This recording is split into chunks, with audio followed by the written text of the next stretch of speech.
Hey, welcome back everybody, Dronetek here.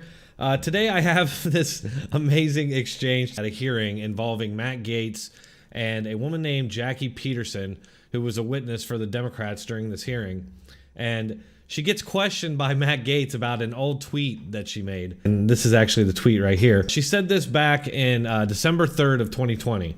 She said, "My COVID-19 vaccination plan, go to the whitest neighborhood I can find and make sure my dose comes from a white batch." So this woman who the Democrats brought on as a witness is a racial conspiracy theorist who was spreading conspiracy theories in order to get people paranoid about the vaccines. This was around the same time that Joe Biden and Kamala Harris were kind of doing the same thing. Thank you, Madam Chair. Ms. Patterson, in Chairman Cicilline's introduction of you, he referenced your master's in public health. And so I want to ask a question about public health. Is there a different chemical composition for vaccines in white neighborhoods as opposed to non-white neighborhoods? Yes, so my master's in public health does not mean that I have in any way had any access to be able to examine the different compositions of different vaccines that are provided in different neighborhoods. Hold on real quick. I just want to get in here and just point out that she's not just denying, okay, she's not saying, oh yeah, this is a crazy conspiracy theory, of course it's not true.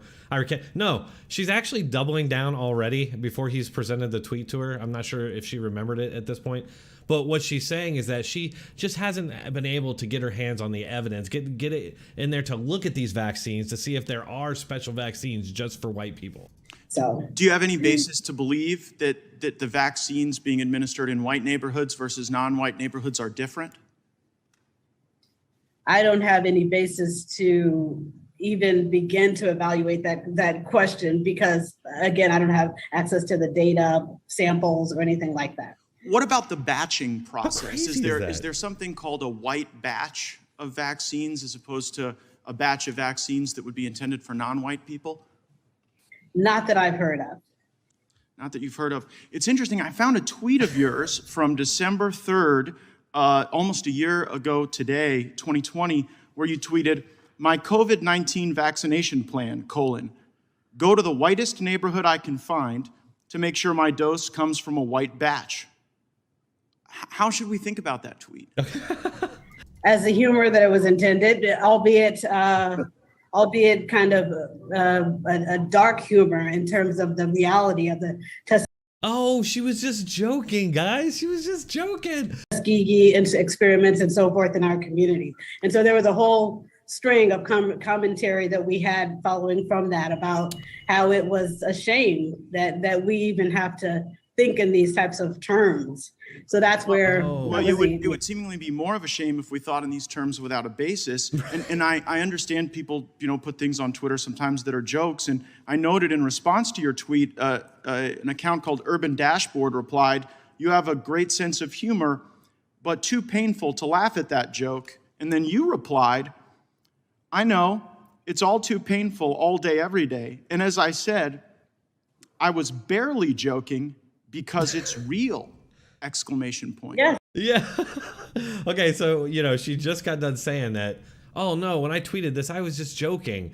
And you can see she kind of moved into this talk of, "Oh, no, I was just opening dialogue." And that's something that I think we've all gotten pretty used to hearing from the left. Anytime they get caught, especially in these race hoaxes on college campuses, as soon as it's found out that it was a black student or something like that, then immediately the media comes to the defense, or they defend themselves by saying, "Oh, they're just opening dialogue because really this is happening all the time." So what they're really doing, they're not hoaxing, they're not lying, they're not, conjuring up insane racist conspiracy theories. No. No, what they're really doing is it's highly intellectual. It's like 6D chess. And they're just opening dialogue so people will talk about the real thing, the real problem of there being white batches and white people getting special vaccines. This woman is completely insane. Yes, the situation. So is it real that there's different, because you talked about a white batch, are white batches real? As I said before, Triggered by the truth.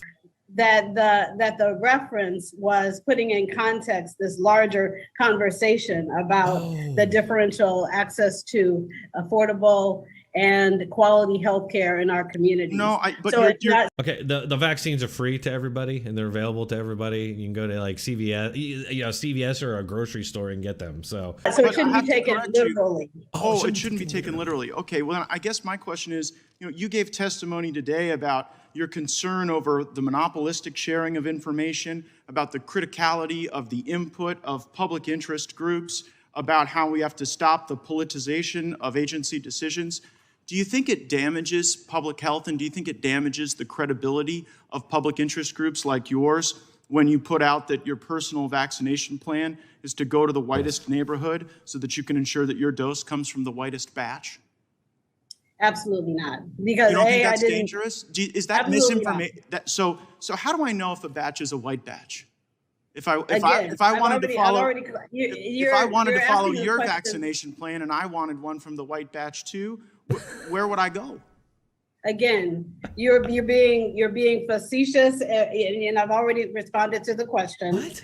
And so no, she didn't respond to the question. And like Gaetz pointed out, she did. She started out by saying that her defense was that it wasn't real. You shouldn't take me literally. She just said that you shouldn't take me literally. But she says in this tweet, and as I said, I was barely joking because it's real. But it's just interesting how people like this, stupid people, get into these high positions, and then the Democrats are trotting her out there like she's this highfalutin person that needs to be heard. And yet Gaetz is exposing her here as a complete nutcase. I'm not going to respond to it again because there's not new information to provide. Well, do you think that being facetious about race-based vaccination issues is dangerous? Because we have seen data that there are communities of color that are more skeptical of vaccines. Exactly. And do you think that facetious comments like this are helpful?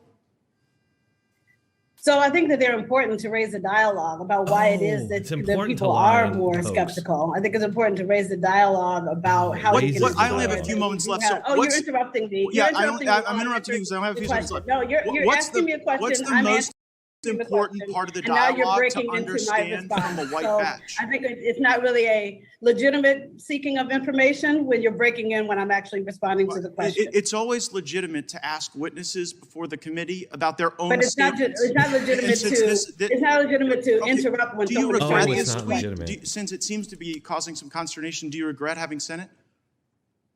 No. Because it's causing consternation with you. It caused an interesting and important dialogue that is not one that I'm the only one having. That number of us are having. I think that sometimes that dialogue can metastasize into disinformation and can actually harm the people that you say you're here to help. My time's up. No, it actually acknowledges. It actually acknowledges the reality of what we all face. But there's no reality of a white batch. That's just the something time you of the made gentleman has expired. So what we have here is one of these far left, racially focused activists that seems to be able to say and do whatever they want, and they don't fear any kind of blowback because, like, who's going to deliver it? There's no, she's not going to be on MSNBC trying to answer for spreading conspiracy theories that are leading to African Americans not getting the vaccine. But they always blame it like she did on, past wrongs, Tuskegee, which, I don't understand that anyway.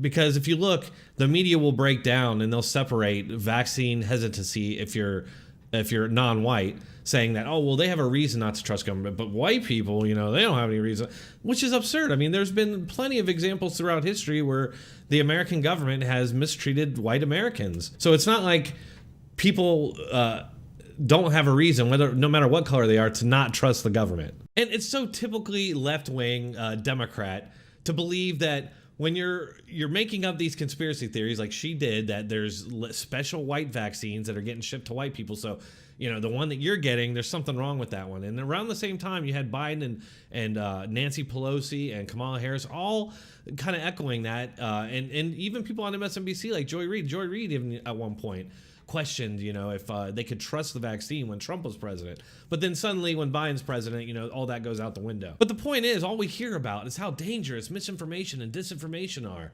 And that it's always focused on the Democrats' political opposition. These people need to be silenced and we need to use the government or whatever means we need to silence them. Yet, right here, you have this person that's supposedly this highly esteemed, brilliant mind that's being called in as a Democrat witness on this hearing, but yet she is spreading the insane racist conspiracy theories. Another thing I want to point out is the fact that this post still exists in the first place. Twitter has not censored it. I mean, there's not even one of those warnings on here taking you to the CDC website or something to debunk whatever misinformation they say was posted. Yet when it comes to left-wingers, you can post these insanely racist, paranoid conspiracy theories without a shred of evidence to back them up, and Twitter is completely fine with that. Proving once again that these policies that they have are really just meant as cover so that they can censor their political opponents. Anyway, just wanted to show you guys that exchange. I thought it was really interesting. I'll post a link to the full thing so you can just watch it all the way through if you want.